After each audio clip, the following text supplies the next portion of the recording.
Para sa mga dating character, kakaibang challenge daw para kay Barbie Fortesa ang kanyang role na Adelina sa upcoming series na Pulang Araw.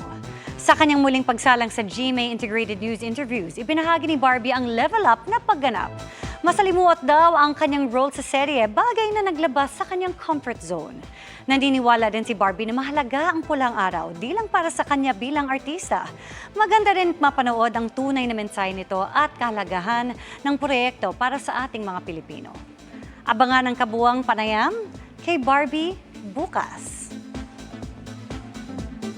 Kung ikukumpara mo yung dalawa, Clay and Adelina, sino yung mas mahirap gampanan? Para sa akin, si Adelina. Medyo may pagka-Barbie kasi si Clay. Si Adelina kasi talaga wala. Dito sa Adelina, iniba ko siya totally. Ito ang isang teleserye na masasabi ko na makakapagpa-proud sa atin muli na tayo ay Pilipino.